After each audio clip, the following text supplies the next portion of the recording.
1600 metre बंद झालं म्हणजे पोलीस भरती सोपी होईल का? थांबा. कारण आता तुमच्या निवडीचा गेम बदलू शकतो मित्रांनो. तर त्यासाठी काय करायचं? त्याची काळजी आत्तापासूनच काय घ्यायला पाहिजे? बंद झालं तर आणि नाही झालं तर ह्याच्यावर आपण काय करायचं याच्यावर सविस्तर बोलणार आहे. तर मित्रांनो मी विशाल कोळी SBC टॉपर पुणे सिटी. तर मित्रांनो मी तुम्हाला सांगणार आहे की बाबा स्कोअरला ग्राउंड कसं वाढवायचं आणि काय इव्हेंट आला तर आपल्याला कोणता फायदा होईल. तर मित्रांनो अनेकांना वाटत आहे की 1600 मीटर बंद झाले की आपला स्कोअर चांगला होईल. त्याच्या ठिकाणी 2.5 किलोमीटर येईल किंवा 800 मीटर येईल मुलांच्यासाठी. तर मित्रांनो तुम्ही आत्ताच विचार करून चला की आपल्याला ज्या गेल्या मागल्या वेळेला बदल झाला त्यावेळेला आपल्या पोलीस भरतीला 5 किलोमीटर होतं. तर त्यानंतर आपल्याला 1600 आणलं मित्रांनो. त्यावेळी 5 किलोमीटर हे आरामात जात होतं मित्रांनो आणि टायमिंग पण त्यावेळेला जास्त होतं. त्यानंतर जे आपल्याला 1600 मीटर आणलं त्याचं टायमिंग मित्रांनो 5 मिनिटं 10 सेकंद आणलं आणि ज्या वेळेला आणलं पहिला त्यावेळेला हे 5 मिनिटं 10 सेकंदात मारणं म्हणजे एक अतिशय मोठी गोष्ट होती त्यावेळेला. तर मित्रांनो भरपूर पोरं इथंपर्यंत पोहोचत नाहीत आणि करून देखील होत नाही. तर त्यांनी एकदम कमी टायमिंग दिलता. तर आता पण हेच होणार आहे मित्रांनो. जरी 800 मीटर दिलं तरी पण तुम्हाला टायमिंग देणार नाही जास्तीचा. तुम्हीच आता कॅल्क्युलेशन करून बघा. जर तुम्हाला 1600ला मित्रांनो 5 मिनिटं 10 सेकंद देत असतील तर त्याच्या निम्म केलं तर आपल्याला 800चं टायमिंग निघेल. तर ते अंदाजे तुम्ही आता बघा ते जवळपास 2 मिनिटं 35 सेकंद निघतंय मित्रांनो. 2 मिनिटं 35 सेकंद तुम्हाला अजिबात देणार नाहीत त्यांनी. तर त्याच्या खालीच देतील. कारण आता मुलीसनीच आहे ते 2 मिनिटं 50 सेकंदात 800 आहे. तर मुलासनी एवढं कमी देणार नाहीत. 2.5च्या पण खाली देतील. तर हे देखील मारणं एकेकाला नाकीनं होऊन जाईल मित्रांनो. त्यामुळे तुम्ही आत्ताच असं काय ठरवू नका की बाबा 800 झालं तर चांगलं होईल. आणि जरी 2.5 किलोमीटर दिलं तरी पण मित्रांनो ते आता वनरक्षकला बघितला तर 5 मिनिटासाठी 17 मिनिटं आहे. तर आपल्या इथं जर 2.5 आणलं तर त्या 17च्या निम्म जरी केलात तर तुम्ही बघा किती टायमिंग येते 2.5 किलोमीटरचं. तर त्यामुळे तुम्ही आत्तापासूनच काळजी घ्या त्याची. तुम्ही जे 1600चं रेग्युलर करताय तो शेड्यूल करा सगळा. फक्त जास्त करून आपल्या स्प्रिंटकडे लक्ष द्या. जेणेकरून 800 झाले की तुम्हाला त्या स्प्रिंटांचा फायदा होईल. आणि जरी आपलं 2.5 किलोमीटर झालं तरी पण त्या स्प्रिंटाचा तुम्हाला फायदा 100% होतो मित्रांनो. आणि 100 मीटर हे पोलीस भरतीला कायमस्वरूपी राहणार आहे. त्यामुळे तुम्ही असं धरून चला की आपल्याला तिन्ही पण जरी इव्हेंट आले तरी पण तिन्हीच्या तयारीनं आपण राहिलं पाहिजे.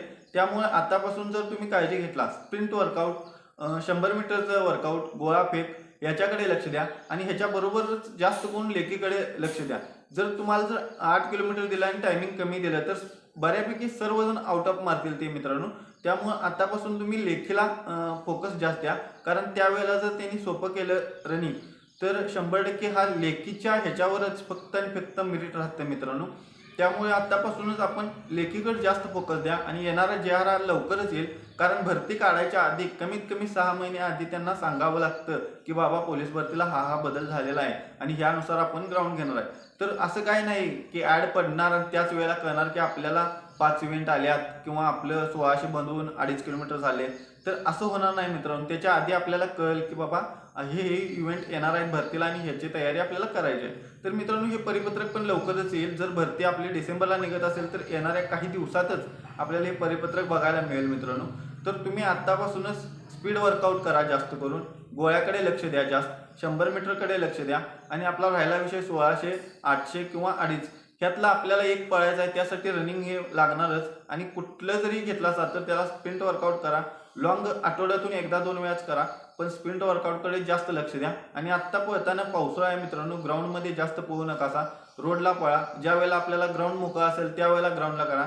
त्यामध्ये इंजुरी, स्लिप होऊन पडणं बिडणं भरपूर इंजुरी येतात मित्रांनो. त्यामुळं तुम्ही आत्तापासून काळजी घ्या. ज्या दिवशी पाऊस नाही त्या दिवशी ग्राउंड 100% ग्राउंडवरच द्या. त्या दिवशी तुम्ही रोडवर जाऊ नका आणि ज्या दिवशी पाऊस आहे त्या दिवशी तुम्ही रोडवर करा. त्यामुळे तुम्हाला फायदा होईल मित्रांनो. आणि लेखीकडे पूर्णपणे फोकस द्या आता. कारण ह्यो काळ जो आहे तो अजून आपल्याला माहित नाही की बाबा बदल होणार आहे किंवा नाही. पण आपण टार्गेट धरून चालायचं की आपल्याला 3 इव्हेंट मारायचे आहेत ते आणि 100 गोळा हे आपलं कंटिन्युअली असणारच आहे. त्यामुळे ते कंटिन्युअली ठेवा. त्यानंतर आपलं राहिला विषय पुलअप्स होतं आणि आधी लांब उडी पण होती मित्रांनो. तर त्याचा देखील तुम्ही आतापासून सराव करा. कारण 3 इव्हेंटचं 5 इव्हेंट जरी झालेत पोलीस भरतीला तरी पण तुम्हाला त्याचा फायदा व्हायला पाहिजे. त्यामुळे तुम्ही आत्तापासून काळजी घ्या त्याची देखील. तुम्ही बार, पुलअप्स, परत लांब उडी ह्याची देखील तयारी करत चला. तुम्हाला त्याचा भविष्यात पण फायदा होईल, तुमचा फिटनेस पण चांगला राहील आणि बदल झाला तरी पण तुम्ही एक पाऊल पुढे राहाल सगळ्या मुलांच्या पेक्षा. त्यामुळे तुम्ही आतापासून ही काळजी घ्या, तुम्हाला 100% मार्क चांगले मिळतील. तर मित्रांनो, असेच व्हिडिओ पाहण्यासाठी आपल्या चॅनलला सबस्क्राईब करा आणि मी डिस्क्रिप्शनमध्ये दिलेलं आहे, जर तुम्हाला मराठी विषय अवघड जात असेल, गणित बुद्धिमत्ता अवघड जात असेल किंवा GK डेली कुठून करायचं हे जर तुम्हाला माहीत नसेल, तर मी आता ह्या व्हिडिओच्या डिस्क्रिप्शनमध्ये लिंक दिली आहे, तिथून जर तुम्ही जाऊन ती व्हिडिओ बघितला तर 100% तुम्हाला फायदा होईल. मी देखील घरातूनच पोलीस भरती केलेली आहे मित्रांनो, आणि मला ग्राउंडला पण चांगले मार्क आहेत आणि लेखीला पण चांगले मार्क आहेत.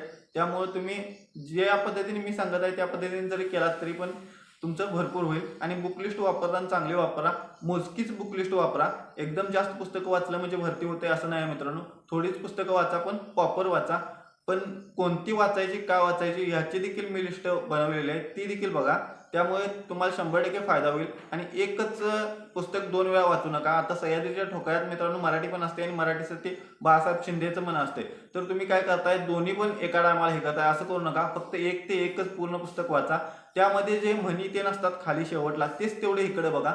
नाहीतर तुम्ही प्रयोग इकडचा पण करलाय आणि इकडचा पण करलाय असं करू नका. त्यामध्ये टेक्निक वेगवेगळे असतात, त्यामुळे तुमचं दोन्ही पण कॅचबॅच होईल. एकच पुस्तक शेवटपर्यंत रेफर करा, त्यामुळे तुम्हाला 100% त्याचा फायदा होईल मित्रांनो. तर मित्रांनो, डिस्क्रिप्शनमध्ये जाऊन तुम्ही लिंक चेक करा, तिथे तुम्हाला महत्त्वाचे व्हिडिओ गावतील. तर मित्रांनो, व्हिडिओ आवडल्यास व्हिडिओ लाईक करा आणि चॅनलला सबस्क्राईब करा.